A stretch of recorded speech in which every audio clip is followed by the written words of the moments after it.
I want to finish with an absolutely magnificent story where we literally see Ne'eman l'shalom schar. You make a Kiddush Hashem, and on the spot, Ne'eman l'shalom schar. In 1905, Moshe Genoyer left his family in Europe. He was a 26-year-old man, and he came to the United States to try to see if he could somehow make some money for his suffering family back in Europe. It was the early 1900s, and many people were traveling west, and for some reason, someone put him on a train to Seattle. When he arrived in Seattle, he was the 10th from person, and he completed the minyan.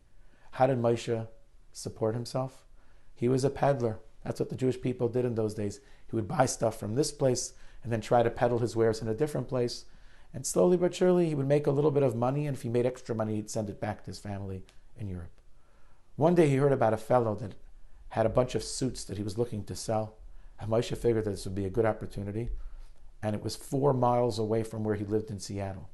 And he walked the 4 miles. There was no cars in 1905, and not for him for sure.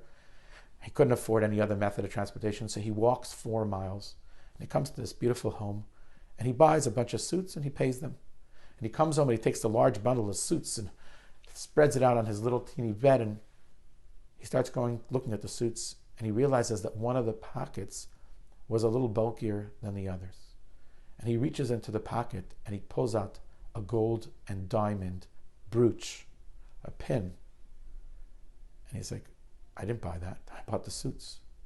And he puts his coat back on and he puts the jewelry in his pocket and he walks another 4 miles. He had just walked 8 miles. And he knocks on the door.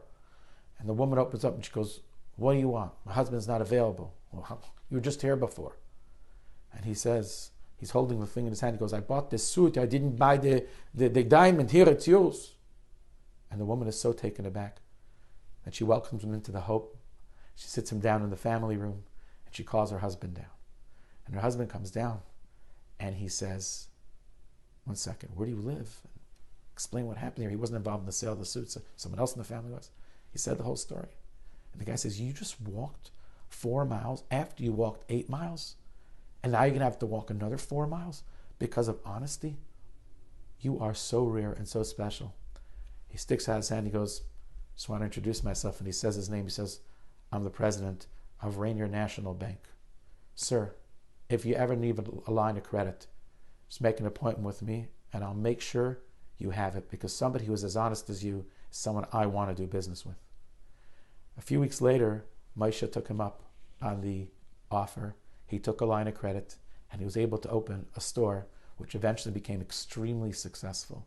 He was Mekadesh Shem Shamayim that day. He walked 8 additional miles. On the spot, the Rebbe Shalom said, you're being Mekadesh my name, I'll help you.